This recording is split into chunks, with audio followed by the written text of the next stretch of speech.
Jumpa kembali di MT Digital Inspiration of Life. Pagi ini coba saya mau sharingkan teman-teman dengan tema Tuhan bekerja dalam segala sesuatu, datangkan kebaikan bagi kita yang nyata mengasihinya. Jadi teman-teman mesti ingat bahwa ada firman katakan seperti itu teman-teman di kitab Roma pasal 8 ayat 28 itu, Tuhan bekerja dalam segala sesuatu yang akan mendatangkan kebaikan. Dalam arti kata kebaikan di sini adalah bagaimana kita kebaikan itu adalah bagaimana kita melakukan firman Tuhan, teman-teman.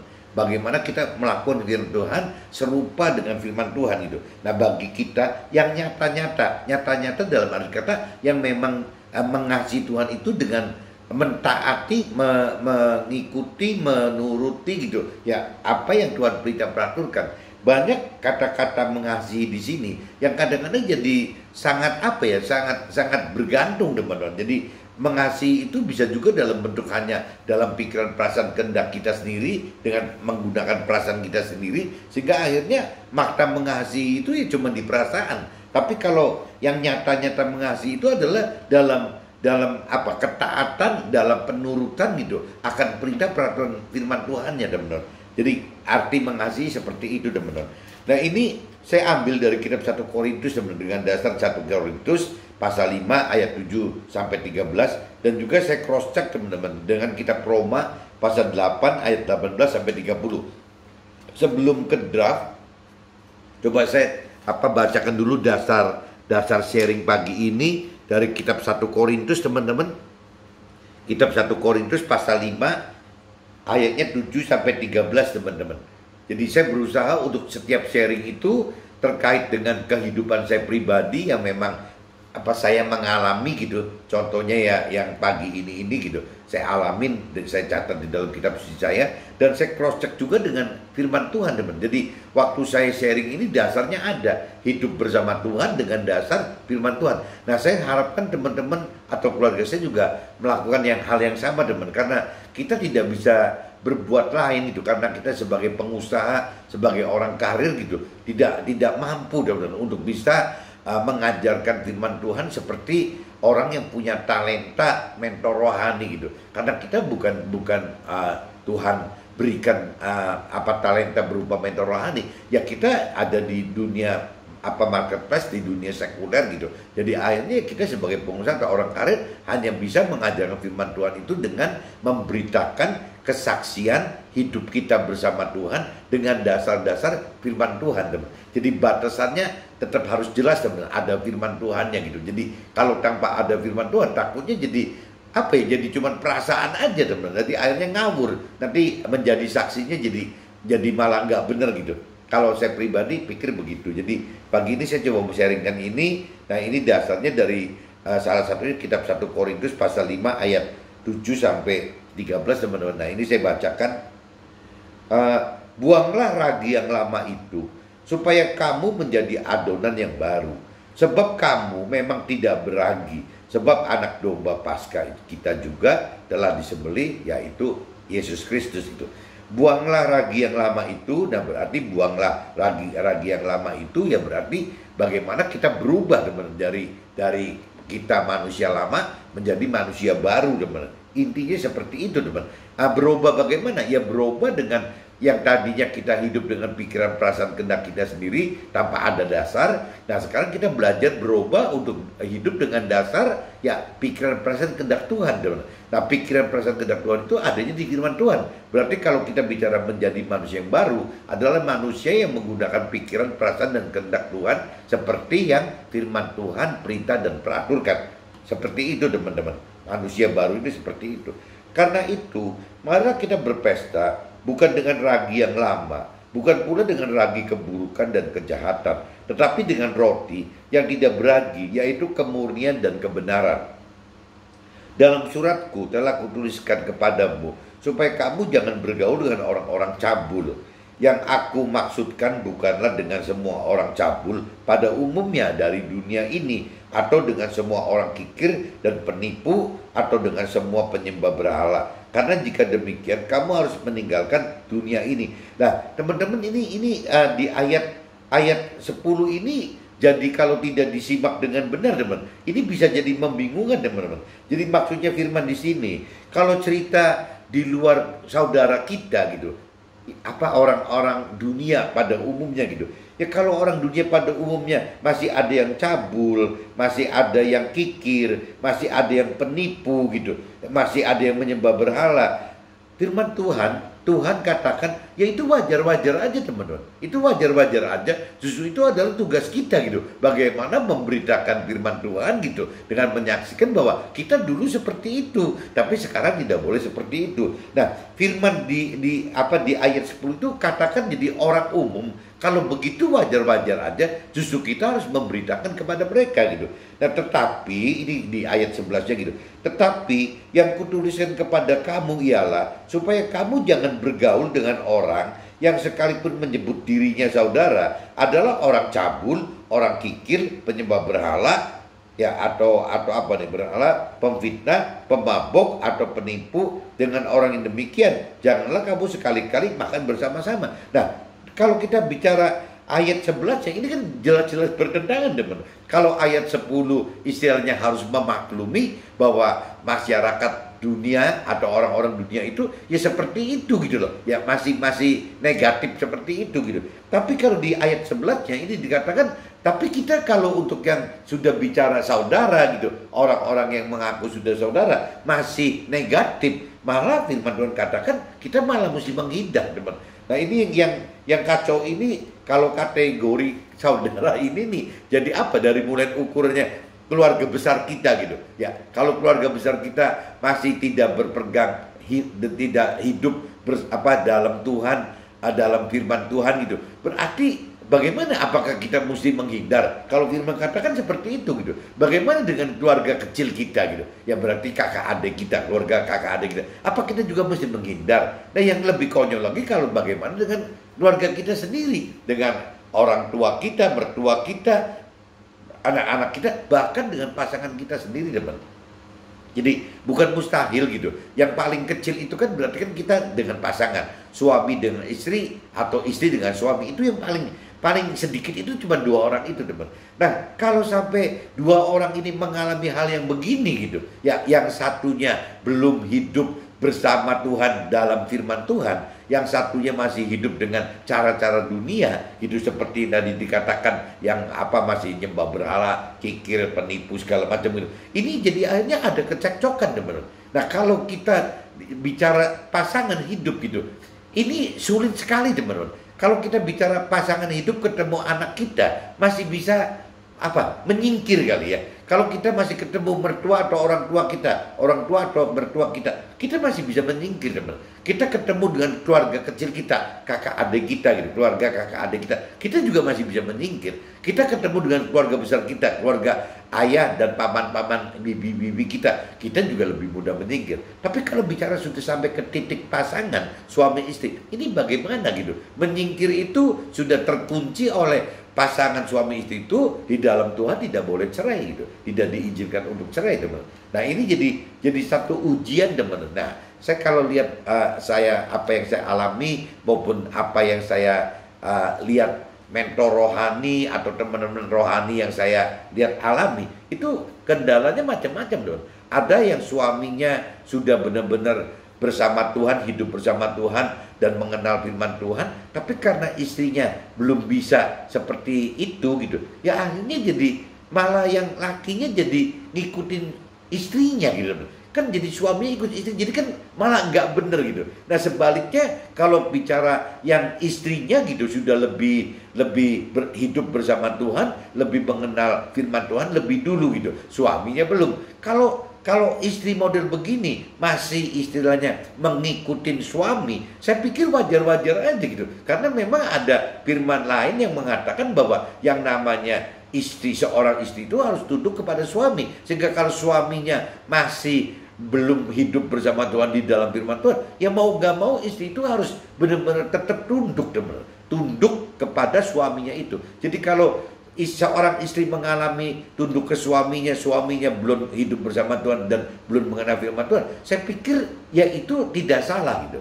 apa istri seperti ini tidak salah, teman. Tapi yang kasihan itu kalau suami gitu ya, suami yang memiliki istri yang terlalu dominan sehingga istri ini tidak bisa tunduk dengan suami itu gitu. Sedangkan suaminya sudah bisa hidup bersama Tuhan dan di dalam firman Tuhan. Nah ini sampai suaminya berarti kan ada dua pilihan. Suami akan bertahan untuk tetap bersama Tuhan dan di dalam firman Tuhan, cara-cara hidup barunya gitu, atau suami itu akan mengalah gitu, akan mengalah kepada istrinya gitu. Nah kalau saya lihat di sini akan terjadi dua, teman. Tapi saya duga jangan-jangan banyak suami yang takut akan istri malah jadi ikutin istri. Nah waktu si suami ikutin istri, teman-teman, yang dikhawatirkan itu jadi akhirnya tidak suami tidak istri, jadi akhirnya salah, teman-teman. Salah dalam arti kata hidup tidak sesuai dengan perintah peraturan Tuhan gitu, akan jadi salah gara-gara suaminya dengan maksud baik untuk mengalah. Padahal kalau bicara suaminya mau benar ya tidak boleh mengalah, teman. Harus tetap bertahan ya dengan hidup bersama Tuhan dan dengan cara-cara firman Tuhan sampai istrinya jadi sadar, yaitu bentuk ujian cobaan bagi si suami. Ini tercermin, teman-teman, di cerita kitab Ayub gitu. Cerita kitab Ayub dengan istrinya itu tercermin gitu. Yang namanya Ayub itu pada akhirnya tetap bertahan ya. Ayub memilih hidup bersama Tuhan di dalam jalur-jalur perintah dan peraturan meskipun konsekuensinya ribut sama istrinya, teman-teman. Tapi tetap yang namanya Ayub bertahan seperti itu gitu. Nah ini bagi apa ya, kalau menurut saya bagi seorang laki-laki atau suami atau bapak itu rasanya butuh itu, teman. Butuh benar-benar apa ya, nyata-nyata gitu mengasihi Tuhan, nyata-nyata percaya Tuhan, sehingga apapun juga baik itu halangannya dari masyarakat atau dari keluarga besar, keluarga kecil, dari keluarga sendiri, bahkan dari pasangan sendiri, ya tetap harus bertahan seperti yang di ayat 11 ini, teman-teman. Jadi di sini udah dicantumkan di kitab 1 Korintus pasal 5 ayat 11 itu nyatakan seperti itu. Jadi berarti Tuhan memang atau firman Tuhan memang support bahwa ya seorang suami ya harus bisa bertahan seperti itu, teman-teman. Tapi kalau seorang istri saya pikir jangan itu, karena ada firman yang lebih menutup lagi, yaitu jadi istri itu harus tunduk kepada suami gitu. Satu saat didoain suaminya, satu saat juga suaminya akan berubah. Ini saya coba tegaskan seperti itu, teman. Jadi khususnya bagi keluarga dan teman laki-laki saya, ya rasanya seperti itu, teman. Daripada kita seolah-olah kesannya menjadi laki-laki atau suami yang baik, bapak yang baik, akhirnya menuruti istrinya yang belum hidup bersama Tuhan dan di dalam firman Tuhan. Nanti takutnya jadi si suaminya juga sepertinya baik tapi jadi tidak benar ya. Yang namanya istri juga jadi tidak benar gitu. Yang namanya anak-anaknya juga otomatis jadi tidak benar gitu. Jadi akhirnya satu keluarga semua tidak benar gitu. Maksudnya tidak benar itu tidak tidak hidup dalam perintah dan peraturan Tuhan. Maksudnya tidak benar seperti itu, teman-teman. Jadi saya ingetin di sini ya, kalau kita ambil ayat 10 gitu ya, firman Tuhan atau Tuhan tidak katakan kita harus menghindar dari orang dunia. Justru itu tugas kita mendekati orang dunia. Tapi apabila ini terjadinya dalam sekup keluarga kita, saudara-saudara kita gitu, yaitu Tuhan katakan ya lebih baik kita menghindar gitu sampai mereka sadar gitu. Memang agak aneh, teman, kalau kita pelajari lebih dalam. Kok Tuhan malah seolah kesannya pengen membuat kita perpecahan, tapi maksud Tuhan bukan perpecahan. Pasti satu saat kalau seorang laki-laki, seorang suami bisa bertahan dalam kebenaran yang Tuhan inginkan itu, pasti keluarganya pasti ikut ke bawah, teman. Jadi tergantung kualitasnya laki-laki atau suaminya lagi gitu. Sebab dengan wewenang apakah aku menghakimi mereka yang berada di luar jemaat? Bukankah kamu hanya menghakimi mereka yang berada di dalam jemaat gitu? Nah ini jadi firman Tuhan katakan begitu. Kenapa sih kita harus tetap bergaul dengan orang-orang masyarakat gitu ya? Karena kembali lagi katanya kita tidak bisa punya hak untuk menghakimi gitu. Tapi kalau di dalam kita ya kita kan masih punya hak gitu. Tinggal problemnya yang tadi hak penghakiman itu kan seperti tadi tugasnya seorang suami istri kan Tuhan udah bagi tuh ya, bagaimana seorang suami harus mengasihi istri, bagaimana seorang istri harus tunduk kepada suami, bagaimana anak-anak harus menghormati orang tua, bagaimana orang tua harus menuntun anak-anak ke jalan yang benar gitu. Jadi semua bagaimana kita terhadap mertua dan orang tua kita harus hormat, itu semua kan kuncinya sudah ada semua. Nah, itu kan maksudnya penghakiman itu bisa dilakukan di dalam keluarga kita. Tapi kalau kita udah bicara di luar gitu, ya nggak bisa. Orang dunia ya kita jangan hindari. Justru orang dunia bagaimana kita bisa memberitakan lewat kesaksian kita bahwa hidup benar itu harus bagaimana gitu. Mereka yang berada di luar jemaat akan dihakimi Allah. Usirlah orang-orang yang melakukan kejahatan dari tengah-tengah kamu gitu. Nah ini saya udah bacakan teman-teman bahwa teman-teman harus tahu bahwa di kitab 1 Korintus pasal 5 ayat 10 dan 11 itu bertentangan teman-teman. Kalau bicara di ayat 10 istilahnya kita jangan menghindari orang dunia yang masih belum mengenal kebenaran gitu. Tapi kalau bicara di dalam keluarga kita, justru Tuhan katakan kalau perlu kita menghindari ya untuk bisa bertahan dalam kebenaran. Jangan bicara ingin mencari kebaikan, tapi kita harus bertahan mencari kebenaran gitu. Ya kebaikan yang Tuhan maksud nanti di kitab Roma pasal 8 ayat 28. Kebaikan itu adalah melakukan firman Tuhan, bukan kebaikan secara duniawi gitu. Jadi kebaikannya kebaikan rohani. Kebaikan rohani adalah ya bagaimana hidup dengan melakukan firman Tuhan gitu. Nanti setelah ini kita masuk kitab Roma teman. Kitab Roma pasal 8 teman. Ini kita lanjut aja. Ini kitab 1 Korintus pasal 5 ayat 7 sampai 13 sudah selesai. Saya bacakan. Nah, sekarang kita coba masuk ke kitab Roma aja teman. Kitab Roma pasal 8 teman-teman. Pasal 8 ayatnya itu 18 sampai 30 teman-teman. Judul perikopnya itu pengharapan anak-anak Allah. Itu judul perikopnya gitu. Sebab aku yakin bahwa penderitaan zaman sekarang ini tidak dapat dibandingkan dengan kemuliaan yang akan dinyatakan kepada kita. Nah ini teman-teman, kalau kita bicara kita mau hidup sesuai dengan perintah peraturan Tuhan, di firman ayat 18 ini sudah dinyatakan teman-teman. Kitab Roma pasal 8 ayat 18 dinyatakan ada konsekuensi penderitaan dalam hidup kita teman-teman. Waktu kita melakukan perintah peraturan firman Tuhan gitu. Tapi kalau kita nanti bandingkan dengan hasil keselamatan akhirat nanti gitu, ya penderitaan saat ini nggak ada artinya teman-teman. Apa mudah dan simpel kecil sekali gitu dibanding dengan kemuliaan yang akan dinyatakan Tuhan nanti di alam akhirat itu gitu. Sebab dengan sangat rindu seluruh makhluk itu menantikan saat anak-anak Allah dinyatakan. Karena seluruh makhluk telah ditaklukkan kepada kesia-siaan, bukan oleh kehendaknya sendiri, tetapi oleh kehendak Tuhan gitu yang telah menaklukkannya. Tetapi dalam pengharapan, karena makhluk itu sendiri juga akan dimerdekakan dari perbudakan kebinasaan dan masuk ke dalam kemerdekaan kemuliaan anak-anak Allah gitu. Sebab kita tahu bahwa sampai sekarang segala makhluk sama-sama mengeluh dan sama-sama merasa sakit bersalin.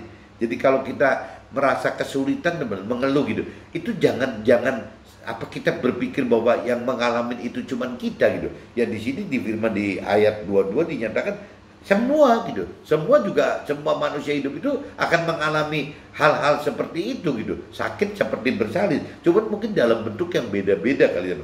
Jadi si A, si B, si C, si D sampai Z itu nggak ada yang sama gitu. Mengalami hal-hal penderitaannya yang berbeda-beda. Tapi pasti ngeluh gitu tuh. Dan bukan hanya mereka saja, tetapi kita yang telah menerima karunia sulung roh, kita juga mengeluh dalam hati kita sambil menantikan pengangkatan sebagai anak, yaitu pembebasan tubuh kita gitu. Nah, kapan sih kita tidak mengalami keluhan seperti ini? Ya setelah kita meninggal dunia teman-teman. Ya kita kembali ke alam akhirat, apabila kita masuk ke dalam surga ya keluhan-keluhan hilang semua. Kecuali kalau kita masuk neraka, ya kalau masuk neraka bukan cuma mengeluh kali. Jadi kalau cerita-cerita di neraka itu kan malah jadi dapatkan siksa-siksa yang nggak keluar gitu.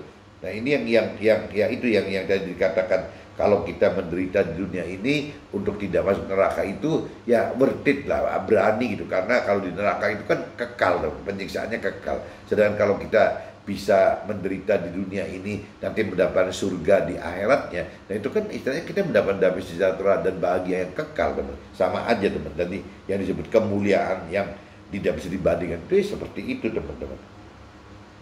Sebab kita diselamatkan dalam pengharapan, tapi pengharapan yang dilihat bukan pengharapan lagi. Sebab bagaimana orang masih mengharapkan apa yang dilihatnya. Nah ini di ayat 24 juga dinyatakan teman-teman.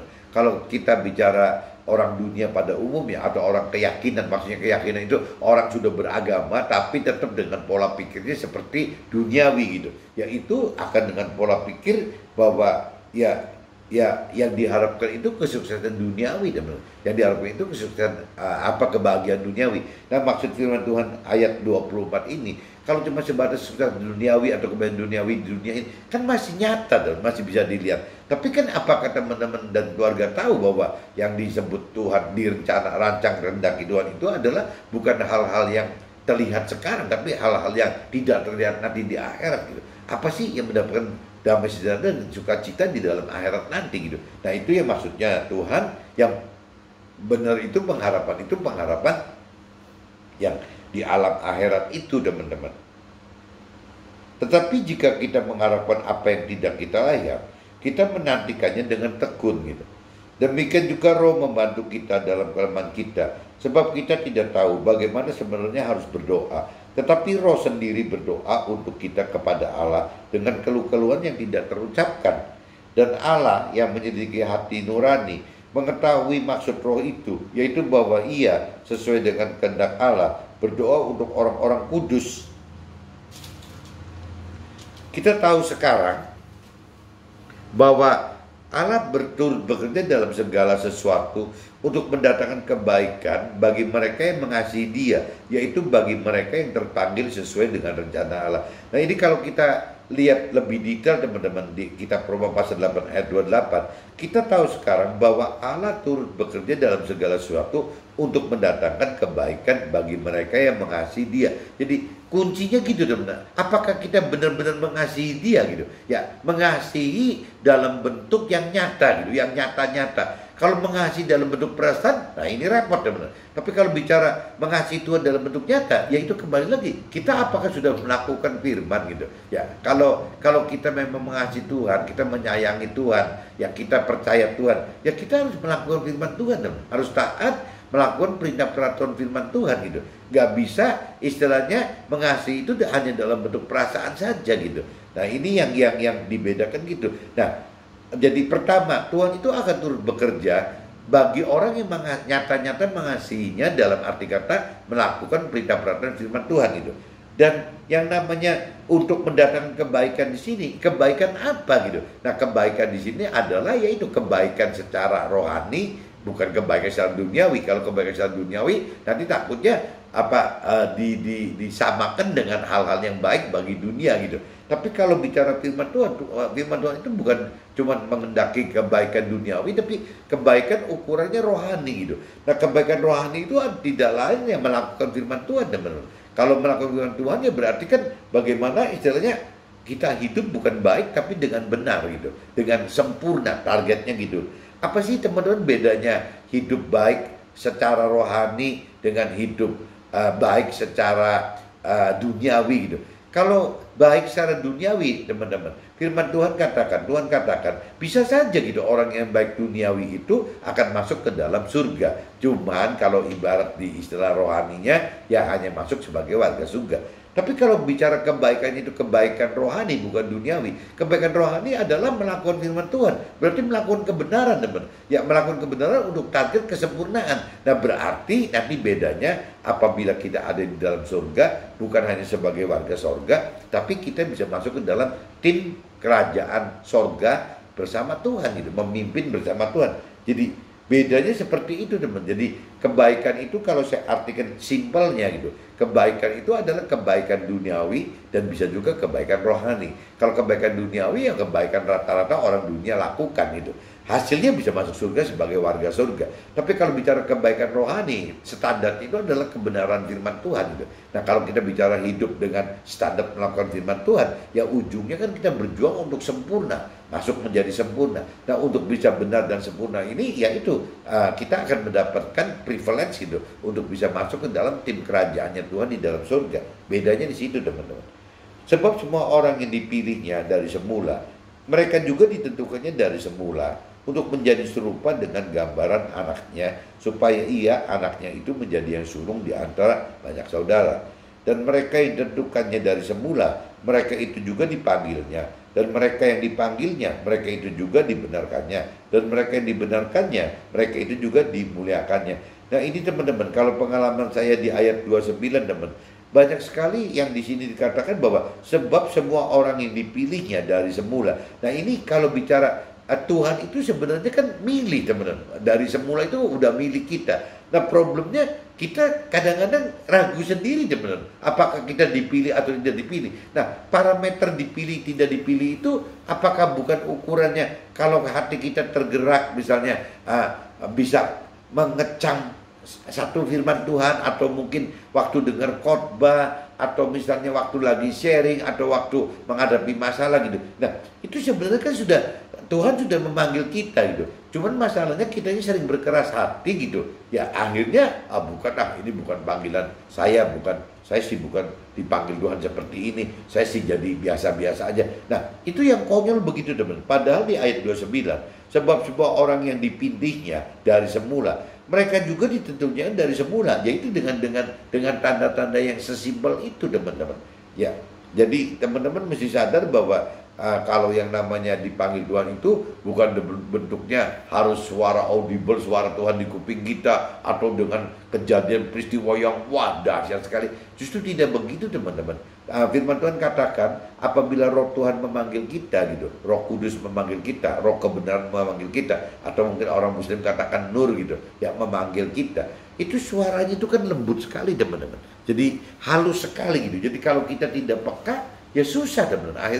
Akhirnya tidak bisa merasa terpilih gitu. Nah padahal Tuhan sudah pilih dengan Roh Tuhan sudah mengundang dalam bentuk kejadian, atau tapi suara Roh Tuhan itu, Roh Kudus itu, Roh kebenaran itu halus sekali teman-teman. Jadi kita mesti peka sekali gitu. Ini jadi di ayat 29 seperti itu teman-teman, dan di ayat 30-nya dipertegas, dan mereka yang ditentukannya dari semula, mereka itu juga dipanggilnya, dan mereka yang dipanggilnya itu mereka juga dibenarkannya, mereka dibenarkannya juga akhirnya dimuliakan oleh Tuhan gitu. Jadi kuncinya itu teman-teman. Kitab Roma pasal 8 ayat 18 sampai 13 30 saya udah bacakan. Nah sekarang saya tinggal masuk ke draft aja teman-teman. Kalau di dalam draft kita perhatikan firman 1 Korintus 5 ayat 7 teman-teman. Buanglah ragi yang lama itu, supaya kamu menjadi adonan yang baru. Sebab kamu memang tidak beragi, sebab anak domba Paskah kita juga telah disembelih, yaitu Kristus gitu.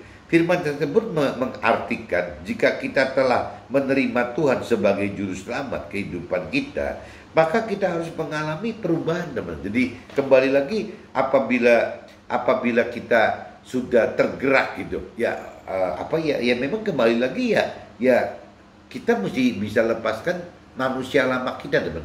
Nah kalau di sini dikatakan, saya coba urai gitu, perubahan kehidupan dari cara lama kita yang tadinya hanya berdasarkan misalnya kebenaran hidup dari nenek moyang kita, baik itu kaitannya dari atau aturan-aturan nenek moyang kita, dari tradisi-tradisi kita, dari adat istiadat kita gitu. Nah itu intinya kan semua kan dari leluhur kita, dari nenek moyang kita teman-teman. Itu dasar kita hidup seperti itu teman-teman. Nah kita dan kebenaran dari jiwa kita sendiri. Jadi selain adat istiadat, tradisi, atau cara-cara hidup nenek moyang kita, leluhur kita, biasanya paling ditambahin teman-teman. Karena parameter adat istiadat, tradisi, ajaran nenek moyang atau leluhur kita itu tidak punya kitab gitu. Jadi akhirnya biasanya kita yang lebih muda ini menambah-nambahin sendiri teman, tambah-tambahkan sendiri dengan apa yang kita pikir, apa yang kita rasa, dan apa yang kita kendaki. Jadi dibumbuin gitu. Nah akhirnya yang namanya adat istiadat, tradisi, peraturan nenek moyang leluhur kita itu makin tahun itu makin berubah teman-teman. Karena ada unsur-unsur kita yang lebih muda itu yang menambah-nambahin pikiran dan perasaan kita ini. Akhirnya tidak punya patokan teman-teman. Akhirnya kebaikan yang dasarnya dari cara lama itu nggak punya dasar gitu. Nah beda teman-teman, beda kalau yang saya katakan di sini dengan kebenaran firman Tuhan. Kalau kebenaran firman Tuhan dari 2000 tahun yang lalu, yang namanya kitab suci orang Nasrani tidak pernah berubah teman. Ya bunyinya begitu terus gitu. Sampai kita meninggal nanti misalnya masih berlanjut lagi 1000-2000 tahun lagi juga tetap yang namanya firman Tuhannya tidak berubah. Tapi bagaimana gitu dengan aturan adat istiadat dan tradisi bisa berubah-ubah karena setiap generasi yang baru gitu akan dengan mengajukan pikiran perasaan kehendak sendiri teman. Jadi akhirnya tidak punya parameter yang benar seperti yang Tuhan inginkan gitu. Jadi kalau saya baca sekali lagi, perubahan kehidupan dari cara lama kita yang berdasarkan kebenaran hidup nenek moyang kita dan kebenaran dari jiwa kita sendiri saja menjadi kebenaran hidup yang berdasarkan perintah dan peraturan sesuai firman Tuhan. Jadi nggak punya dasar seperti perintah dan peraturan sesuai firman Tuhan, teman. Nggak punya dasar gitu. Nah, saat kita belajar mengenal firman Tuhan dan merenungi untuk mampu mengerti serta belajar melakukannya, maka kita akan alami perubahan pergaulan dengan masyarakat ya secara umum gitu. Kita pasti akan berbeda, akan mengalami perubahan pergaulan dengan masyarakat umum dan dengan keluarga secara khusus, bahkan secara keluarga pun bisa ada perubahan, serta dengan pasangan hidup kita secara pribadi sekalipun gitu. Jadi yang tadi saya udah ceritakan, jangankan istilahnya dengan masyarakat, dengan keluarga besar, keluarga kecil, dengan keluarga kita, bahkan dengan pasangan kita pun bisa ada perubahan, teman-teman. Tapi tadi saya udah di sharing sebelumnya, saya udah jelaskan bahwa ya kita harus bertahan gitu. Kita sebagai khususnya laki-laki atau suami ya harus lebih bertahan gitu, teman-teman, supaya istri kita terselamatkan dan anak-anak kita terselamatkan semua, teman-teman. Tetapi firman Tuhan katakan dalam kitab 1 Korintus pasal 5 ayat 11, kita tidak bergaul walau mereka saudara. Nah ini tadi saya udah jelaskan di kitab sebelumnya, di kitab 1 Korintus tadi kan, teman-teman, yang mengatakan seperti itu, teman-teman. Jadi kalau cerita ada perbedaan gitu, perbedaan pengertian gitu, ya kalau bicara dengan masyarakat yang dunia gitu, yang masih orang-orang dunia, justru firman Tuhan katakan kita jangan tidak bergaul, teman-teman. Kita harus tetap bergaul, teman-teman, kalau dengan mereka. Tapi kalau terjadi dengan keluarga kita sendiri, dengan saudara-saudara kita, malah firman katakan kalau daripada nanti kita jadi akhirnya mengalah untuk mengikuti keluarga kita yang belum mengenal kebenaran, ya Tuhan lebih sarankan, firman Tuhan lebih sarankan, ya kita istilahnya biarkan aja gitu. Ya tidak bergaul dulu juga nggak apa-apa gitu. Nanti menunggu sampai keluarga kita dari mulai start pasangan kita kan, dari istri kita, dari suami kita, dari anak-anak, dari orang tua dan mertua kita, dari kakak adik kita, keluarga kakak kita, keluarga paman bibi kita gitu. Nah lama-lama setelah mereka mengenal kebenaran firman Tuhan, ya mereka juga akan akur kembali dengan kita, teman-teman. Bahkan kita akan menjadi apa ya? Jadi satu panutan, mungkin satu contoh bagi saudara-saudara kita bahwa yang penting kita kan harus bisa buktikan bahwa, teman-teman, bahwa kita mengikut Tuhan itu gitu tidak salah gitu. Itu yang harus kita buktikan gitu, sehingga mereka akan tahu bahwa ya ikut Tuhan itu tidak salah gitu. Nah tinggal masalah waktu aja gitu. Tidak bergaul dengan mereka adalah awal alami penderitaan. Nah ini yang konyol itu, waktu kita putuskan kita tidak bergaul dengan istilahnya dengan istri kita, ya dengan anak-anak kita, dengan orang tua kita, mertua kita, keluarga kecil kita, berarti keluarga kakak adik kita, keluarga besar kita, berarti keluarga bibi dan paman kita.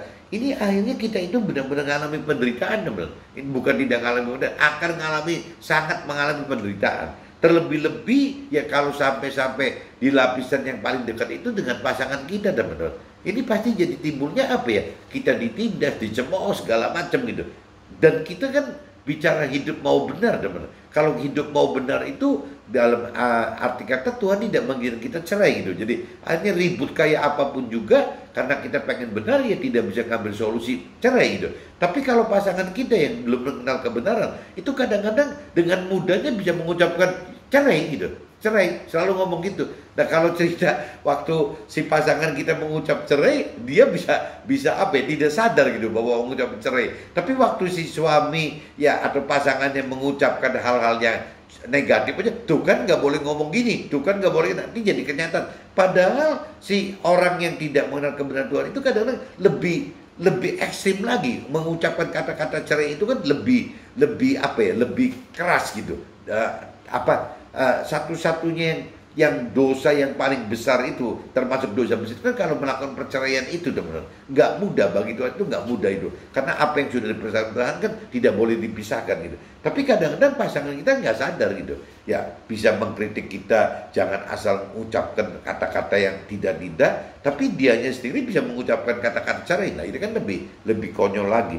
Makanya di sini kan Tuhan kuatkan gitu, ya apabila kita bicara hidup di dalam masyarakat, ya mungkin kita ya jangan adakan pemisahan pergaulan gitu. Tapi kalau tidak bergaul dengan mereka adalah awal dari pendirian itu karena ada di dalam kita gitu. Ya di dalam kita itu kepaksa kita tidak bisa mengikuti mereka. Kalau kita mengikuti mereka nanti timbulnya kayak tadi saya cerita, suami yang mengikuti istrinya yang belum hidup di dalam Tuhan dan belum hidup di dalam firman Tuhan, akhirnya jadi mencelakakan semua gitu.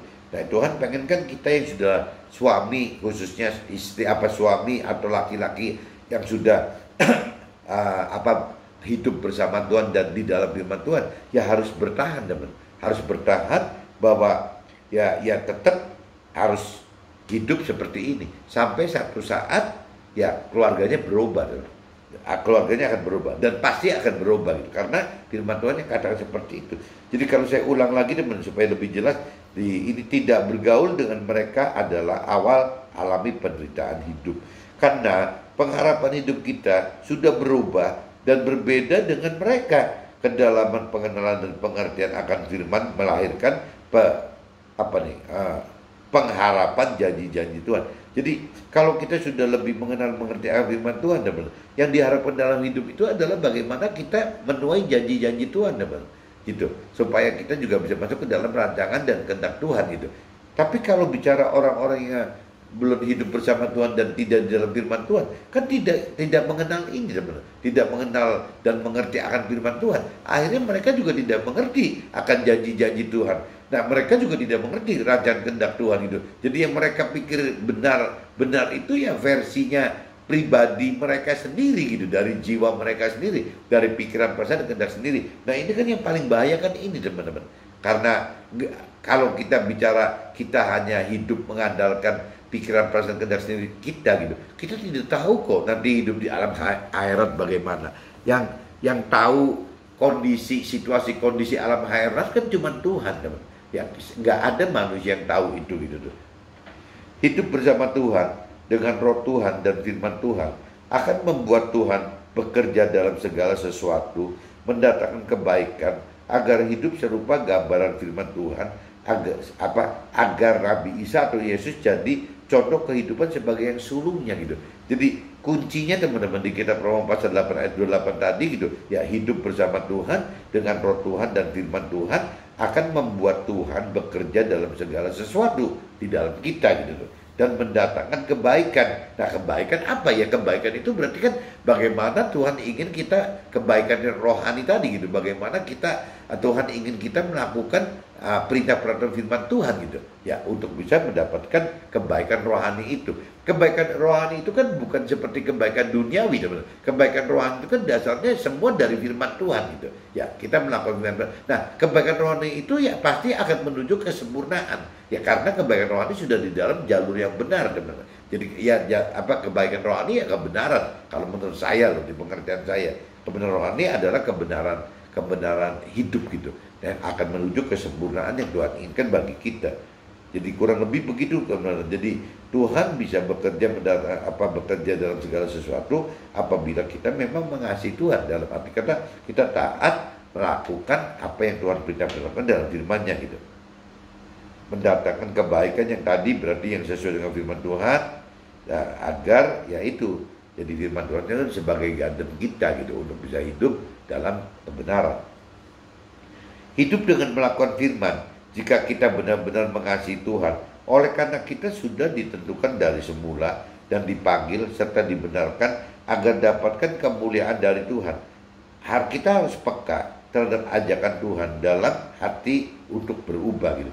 Jadi ini banyak sekali teman-teman yang kalau saya dengar dari keluarga atau teman-teman yang kadang-kadang nggak ngerasa dipanggil oleh Tuhan, tidak diundang oleh Tuhan. Kalau menurut saya sih ya pengalaman saya ya sama ya, itu yang namanya panggilan atau undangan Tuhan itu kan bukan bentuk yang audible, harus audible. Ya mungkin ada gitu, yang audible ada. Tapi kan tidak semua harus audible gitu. Jadi kembali lagi kalau firman katakan bahwa ya roh Tuhan itu lembut sekali suaranya teman-teman. Roh Kudus itu lembut sekali. Jadi ya butuh kepekaan teman-teman. Untuk peka bahwa Tuhan mengundang kita, memilih kita itu ya adanya di hati kita.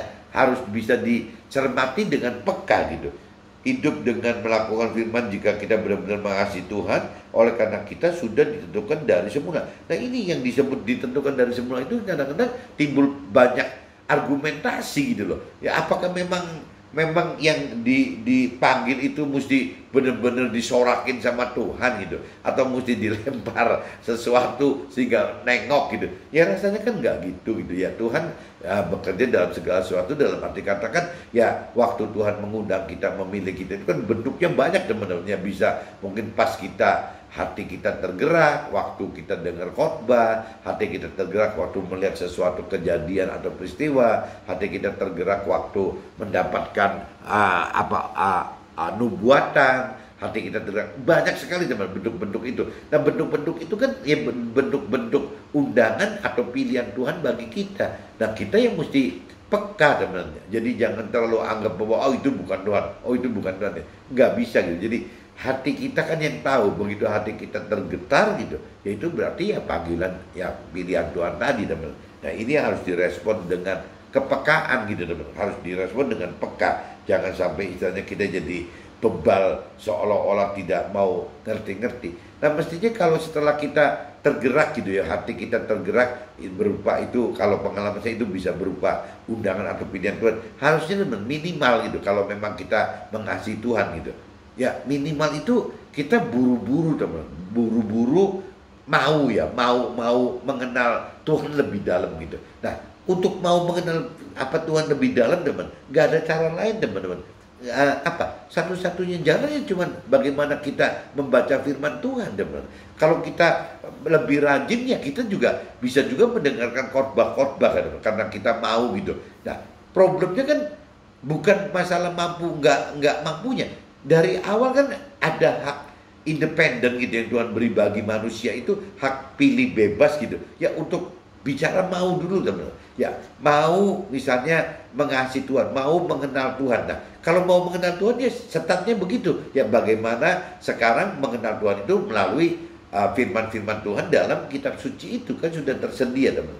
Nah setelah kita pengen lebih dalam lagi mengerti gitu, kadang-kadang untuk mengerti firman Tuhan itu teman-teman butuh dengar khotbah, butuh dengar sharing, butuh baca-baca buku rohani gitu. Ya seperti hal seperti itu untuk lebih mengerti gitu teman, lebih mengerti lagi. Nah setelah kita sudah mengenal lebih dalam dan mengerti gitu, nah kita membaca, nah akhirnya firman Tuhan mengguidance kita. Roh Tuhan juga bisa mengguidance kita bahwa kalau kita mau benar-benar mampu mengerti firman Tuhan, itu harus menghidupkan roh Tuhan teman-teman. Ya, nah itu jadi akhirnya kita mulai baca itu mulai mengerti. Nah kita bergaul dengan Tuhan itu jadi kita mulai mampu mengerti juga gitu, bahwa untuk mengertikan firman Tuhan dari pengertian pikiran, perasaan, kehendak Tuhan, dari jiwa Tuhan, itu mesti menghidupkan roh Tuhan teman. Waktu kita menghidupkan roh Tuhan, kita jadi mengerti teman bahwa maksud firman Tuhan ini secara pikiran, perasaan, kehendak Tuhan itu apa gitu.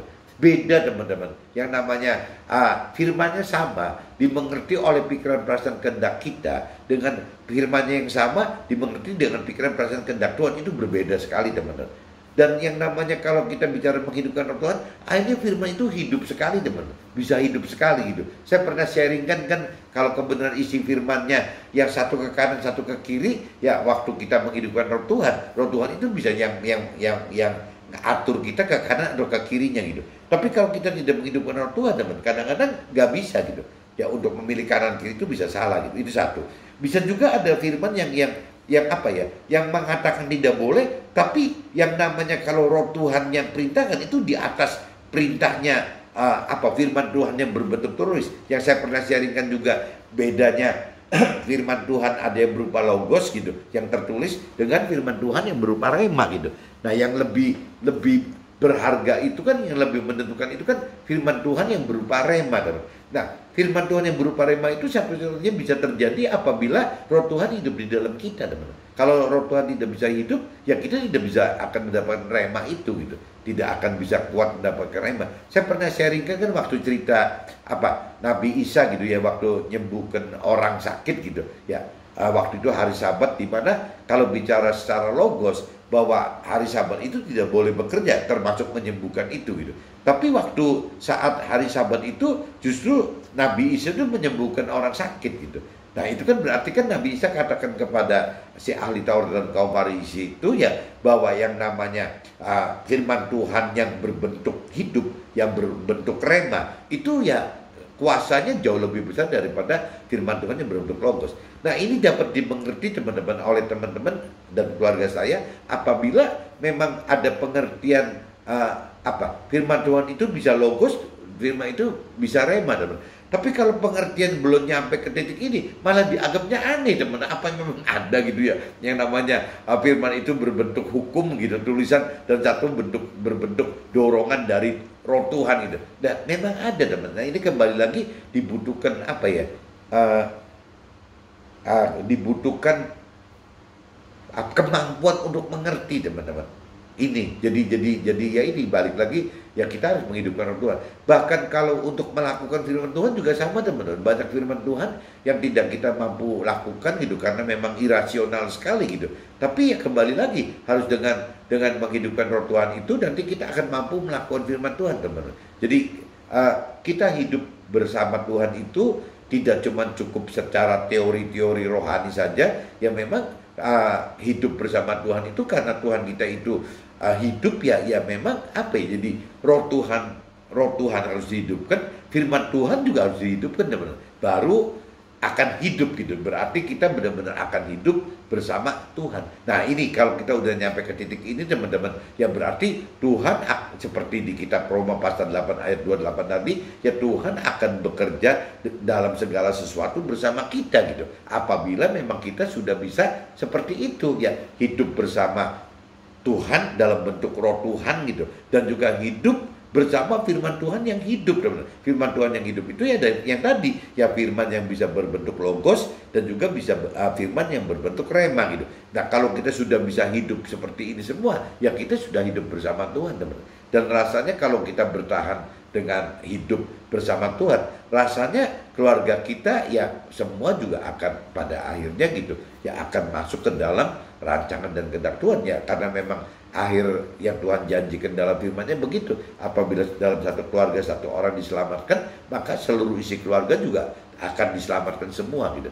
Jadi ya kita demi kebenaran, khususnya bagi suami, sebagai suami laki-laki, bapak-bapak ya harus berani gitu menghadapi kebenaran. Jangan sampai gara-gara kebaikan kebenaran itu jadi nggak nampak. Kebaikan itu yang tadi dikatakan bahwa ngikutin istri yang belum mengenal Tuhan dan belum mengenal firman itu, ya itu kebaikan tapi bukan kebenaran gitu. Nah ini saya sarankan bagi laki-laki, suami dan bapak ini harus bisa bertahan di kebenaran supaya seluruh isi keluarga terselamatkan. Oke, see you, bye-bye.